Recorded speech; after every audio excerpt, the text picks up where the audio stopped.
Shalom, selamat pagi. Sate pagi hari ini bertemakan mendapat pegangan hidup di seksi 3. Karya Pendeta Emeritus Andar Ismail. Seksi 3 adalah nama kantor polisi dan juga rumah tahanan di pertigaan Jalan Pasar Baru, Jakarta. Kini tempat itu sudah berubah sama sekali. Kantor polisi dan rumah tahanan itu kini sudah tidak ada. Sebagai gantinya di situ berdiri sebuah pusat pertokoan. Pada tahun 1948, ketika revolusi masih berlangsung, seorang intel TNI disekap di seksi 3. Namanya Marsudi Joyo Dipuro. Usianya 22 tahun.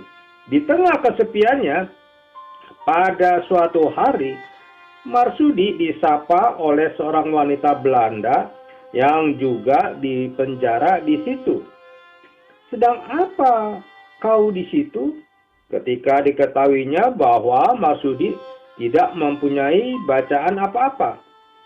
Wanita itu memberikan sebuah buku yang sudah kumal. Buku itu adalah Alkitab dalam bahasa Belanda.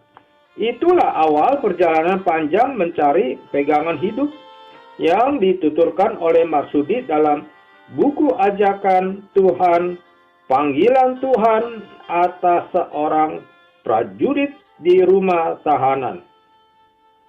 Perjalanan untuk memperoleh pegangan hidup seringkali menghadapi kendala. Kendala pertama bagi Marsudi adalah bagaimana menikmati Alkitab.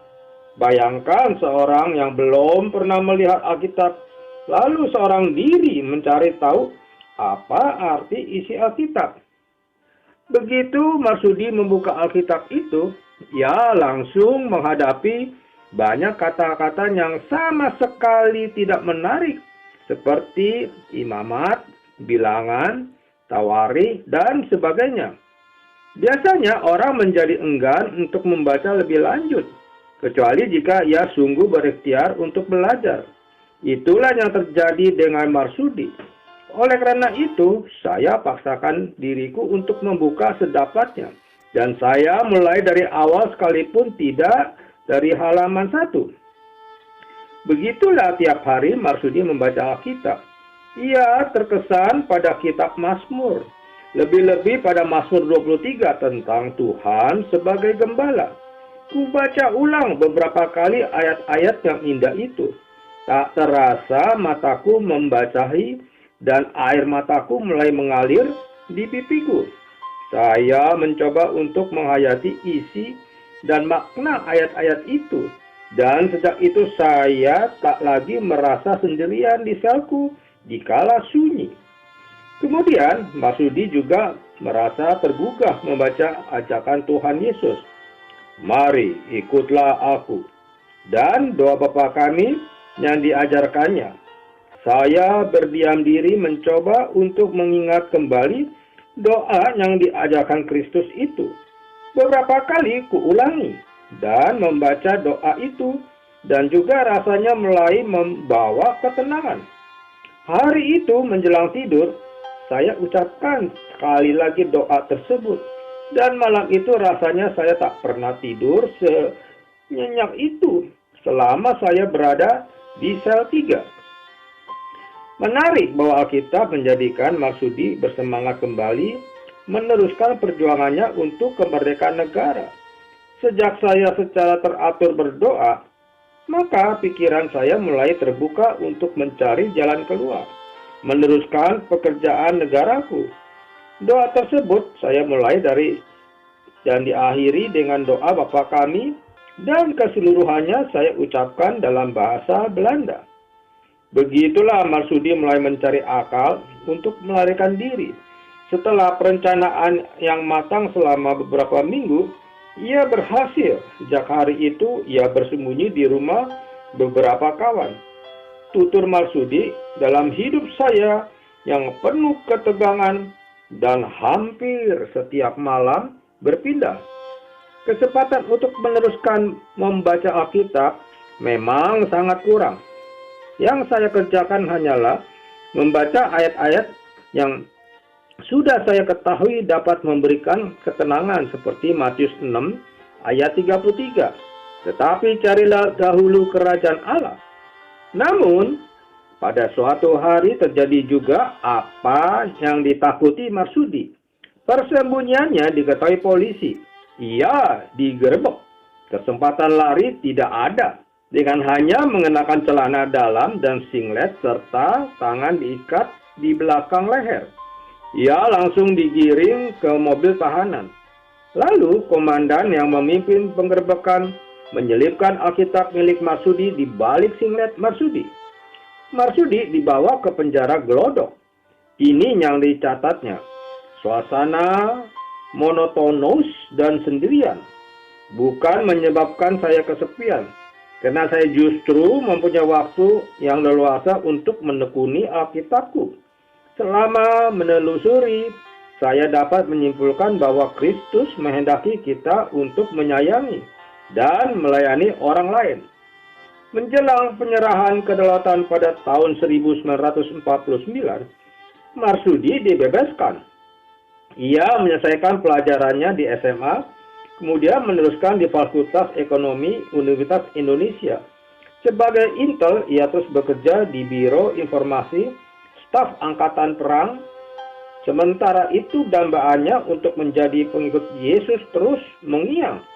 Pada satu hari dalam perjalanan dinas di Belawan, Marsudi berkenalan dengan seorang pensiunan guru. Mereka bercakap-cakap tentang arti hidup. Ternyata orang itu mempunyai putra yang sedang belajar di Sekolah Tinggi Teologi Jakarta. Lalu dengan surat perkenalan orang itu, Marsudi pergi ke kampus di Jalan Proklamasi 27 Jakarta dan menjumpai seorang dosen STT Jakarta. Marsudi mendapat buku untuk dipelajari. Seminggu sekali Marsudi menjumpai dosen itu untuk berdiskusi tentang buku tadi.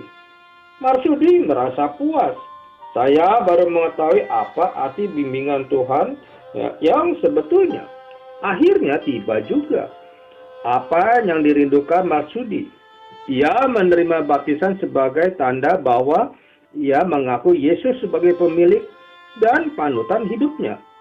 Pada hari baptisan itu, adanya hanya rasa terima kasih, karena akhirnya keinginanku untuk menjadi hambanya telah dimeteraikan. Ajakannya kepadaku di seksi 3 kini berubah menjadi undangan. Marilah kepadaku semua yang letih lesu. Kisah tentang bagaimana seorang menerima ajakan Tuhan Yesus berbeda-beda. Ada yang spektakuler, ada yang biasa-biasa saja, ada yang pada usia dini, ada yang lanjut usia, ada yang dalam kesulitan, ada yang justru sedang berjaya. Narasumbernya pun rupa-rupa. Mungkin orang tua, perawat, guru, teman, menantu, atau tetangga. Ada yang tertarik menjadi Kristen karena sebuah buku renungan. Ada juga karena tersentuh oleh pelayanan kemurahan hati seseorang. Tidak ada satupun dari cara dan keadaan itu yang dapat dijadikan ukuran tunggal. Tiap orang mengalami cara dan jalan yang berbeda dalam mengenal Kristus. Paulus menjadi percaya melalui pertobatan. Sebaliknya Timotius sama sekali tidak mengalami itu. Sebab Timotius sejak kecil sudah bertumbuh dalam percaya dan cara itu dipuji oleh Paulus. Tiap cara dan keadaan dapat dipakai oleh Tuhan. Bagi kita semua keadaan yang menjadikan kita mengenal Kristus mungkin merupakan suatu kebetulan. Tetapi sebetulnya tiap cara dan keadaan dapat disediakan, diatur dan dipakai oleh Tuhan untuk memungkinkan kita menerima pegangan hidup.